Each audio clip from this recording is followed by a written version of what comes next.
Hello everybody. We're here for the big cheese weekend, which is really quite a treat. And the cheese that we're celebrating today is the Monte Enebro cheese from Aviles, Spain. The reason why I chose this is because it's one of the longest standing cheesemakers that we've been working with at Brindisa. I featured it in the book. You can see it here right at the top. It's from central Spain. This is the shape of the cheese. You can see it here as well. This is the slice here. But the chap who made this is a guy called Aviles, and he decided when he retired at 60 from being an engineer supplying the dairy industry, he decided to make cheese. And he not only decided to make a cheese, but he also decided to revolutionize the cheese. So he decided that pata de mulo, which is called mule's hoof, was the shape of the cheese. So it looks like the hoof of a mule or a horse. And pata de mulo in Castilla is traditionally a hard sheep's milk cheese that's cured and pressed and so on. And because he comes from a part of Spain called Avila, south of Avila, the Sierra de Gredos, there's an area called Tietar, where there's a river that goes, the river Tietar flows through these meadowlands, which are really, really green and really fertile.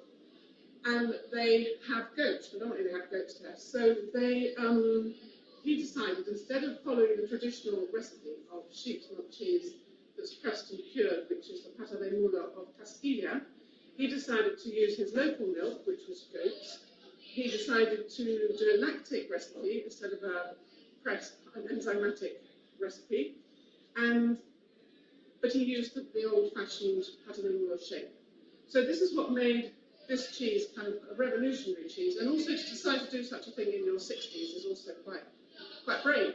And sadly Raphael's not with us any longer, but he passed away at the age of 83. So for 23 years he built up this cheese from a totally unknown cheese to what's really become a very, very famous cheese in Spain and also in Britain and across the world. As I said earlier, it's made with goat's milk cheese. It's a lactic recipe, so it's not pressed in the way that, say, manchego is pressed or anything like that. It's got a lactic coagulation.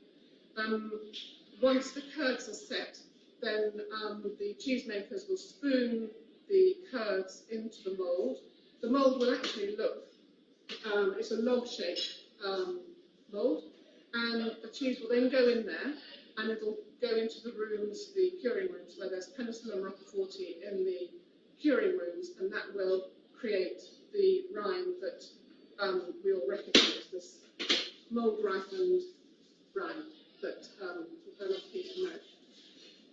So it's a really, really incredible triumph of Raphael. His daughter, Paloma, now runs the dairy and makes the cheese, and she's worked with Raphael all the time from the very beginning, and now since he left.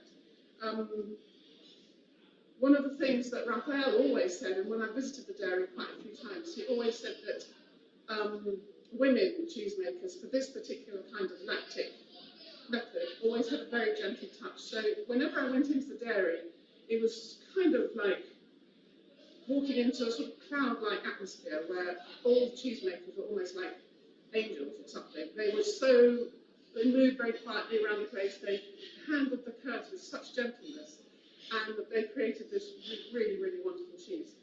Now, what we've got today, we've got the opportunity to show you a recipe that Brindisa Kitchens, the restaurant group that we have, has been doing this recipe. It's been on the menu ever since we started. Pizarro, who worked with us at the beginning, was also a customer before Brindisa. He created the recipe way, way back. It's probably now maybe 25 years this recipe's been made in London, thanks to him and thanks to Brindisa. We've still got it on the menu, and Florjan has become an expert, like every Brindisa chef has to, at making this Monte Enebro recipe. So we're going to try, obviously we do it in the restaurants with deep fryers and all the kit that you have in a professional kitchen, but today we're doing it in the small kitchen that we've got, and Florjan's going to show you how you can do it at home and see if you can replicate it. So this is Florjan, and he's going to show us how to make the Monte Enebro with the tempura batter which we then finish with honey, and then we add fruit, whether it's figs or beetroot chips. So, go ahead. Sorry. And if you're happy explaining as we go along, that'd be really great. So, making Monte Enebro fried cheese for Brindisa as we make it here. What we need is Monte Enebro cheese. We need rapeseed oil, plain flour, and eggs, fresh eggs. Normally you can have option as well to make it with pasteurized eggs, egg yolk, pasteurized. So we need the fruit, whether it can be fresh figs or beetroot crispy, fried, orange honey. That's all we need to make it the Monte Enebro cheese that we make in Brindisa. So now let's start with yeah. So first of all, what we do is turn on. How do you say turn on? Yeah, just get probably quite hot. Because we're going to heat up the oil maybe. A bit less. Yeah, I'll start from the beginning.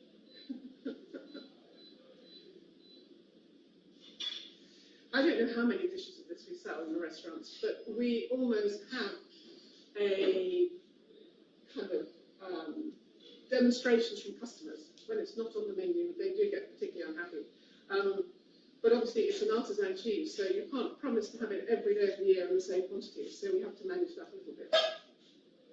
Okay, so we turn on the induction, take the rapeseed oil.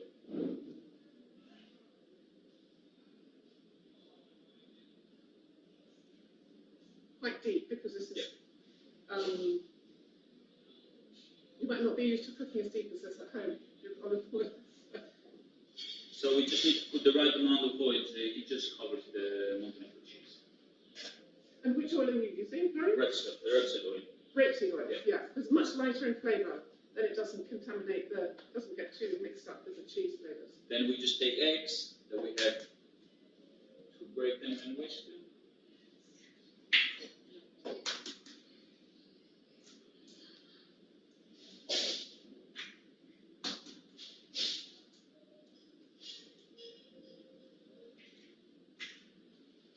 We will use 6 eggs, but normally, as I said, you can use pasteurized whole egg, pasteurized egg yolk.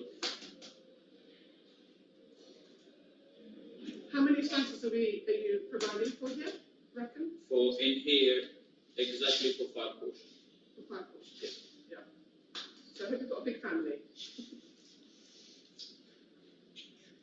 The other thing about goat cheeses of this type is they're very seasonal.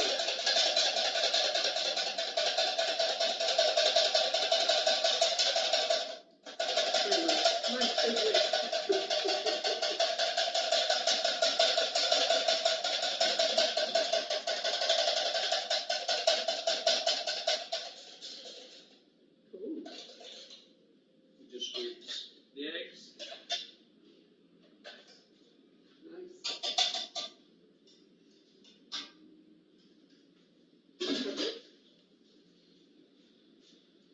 Second step. Take the Monte Enebro, first of all, into the flour, both sides. Yep. Then straight into the egg. Just make sure it's all covered.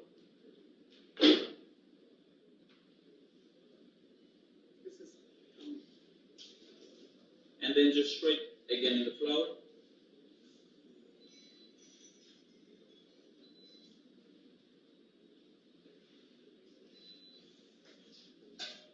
And finally, into the egg again.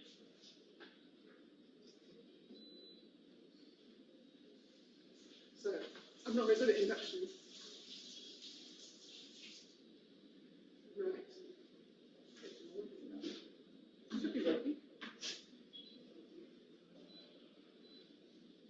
Oh, okay.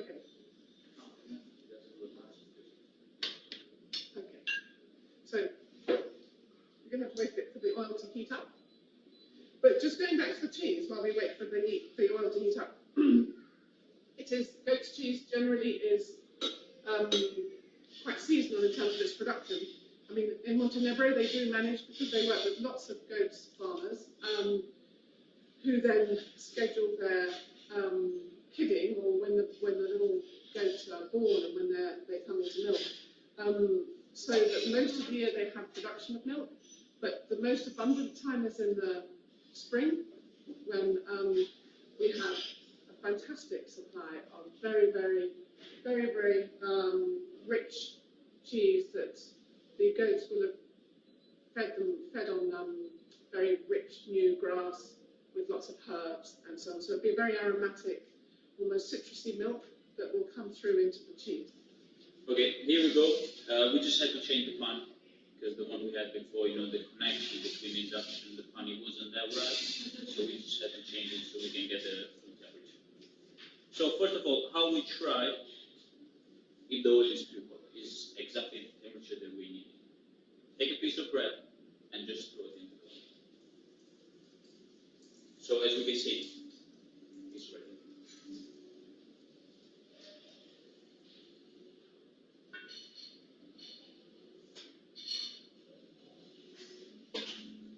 So as explained before, the Monte Enebro, there was flour, egg. Flour, egg is all ready. The oil is ready. So we just need to add the Monte Enebro to the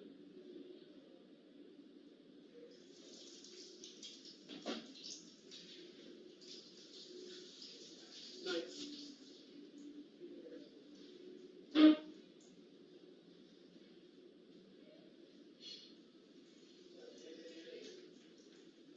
Just shake it a bit to get the, so it's So basically, each side will take us 20 to 30 seconds just to get fried enough.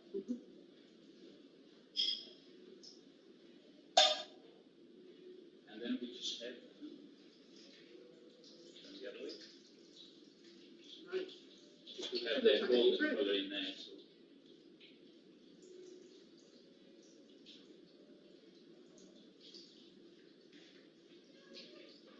Looks a little bit like French toast.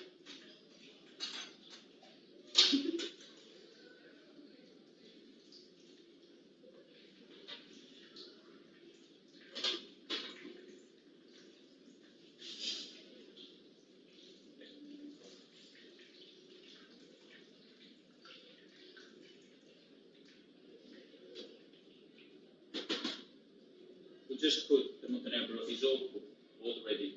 You need a cheese cloth and a tray just to take all the oil from the cheese because it has too much oil.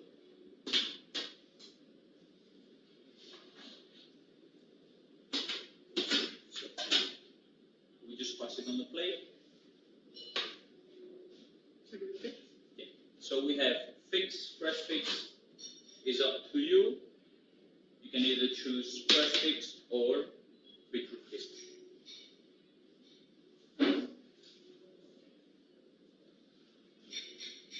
As many of you will know, this cheese has won many, many awards ever since we've been shipping it, which probably goes back to 1990 when I first met Raphael. It's been a real triumph for cheese, competing even with its French counterparts or sort of all sorts of cheeses internationally. It's been a very, very popular and very successful. It's very interesting when you used to go to the house there, because the family used to live always next door to the dairy. The husband, Raphael, and his wife, Paloma, they all lived in the house next door. And they've got all the certificates above their fireplace of all the prizes that they've won over the years, which they're so proud of. And we would sometimes go there and have a cup of tea or coffee mid-morning, and they'd always have the radio playing. And it was one of those funny things. Whenever the certain activity in the dairy was going on that affected the actual radio frequency, they would then time how long they'd be able to have their coffee. They'd know that they have to go back for this next activity in the dairy, and they used to use the radio as their timer, which I thought was very sweet. So where are we now? First option, fresh figs. So normally what we have to do is just need to make the pan real hot, just mid-low, mid-heat. And just the fresh figs, just we need to leave them on the hot pan with no oil, just clean.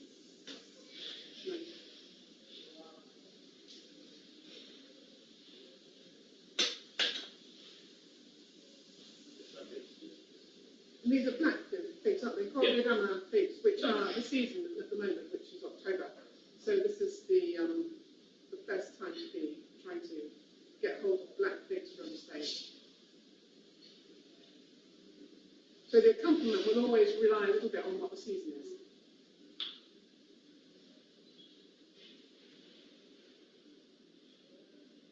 And you get the best cherries. So the figs are ready, and we just take them and place them on top of the cheese.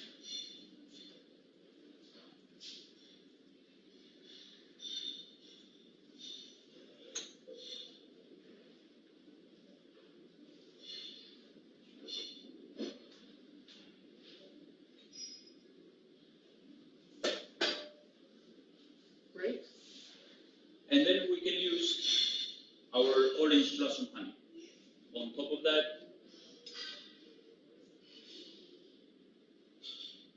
if you remember, goat's milk and goat's cheeses often have a very citric flavour to them, and therefore using the orange blossom honey is a very, very good pairing because of the citric flavours and tones that you often get in goat's milk cheeses.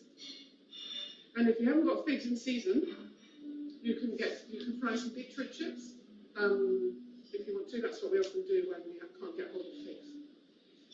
And that's it. that's the recipe. That's the food done. Brilliant. And one of the things that I really, really like to suggest is white rioja with goat's cheese.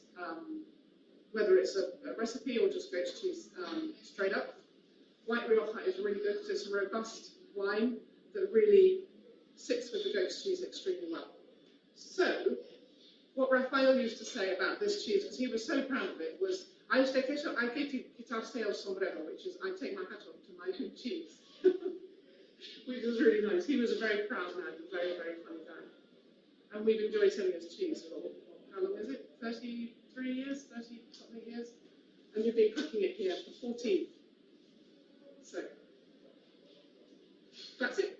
Bye-bye. Thank you very much. Bye-bye.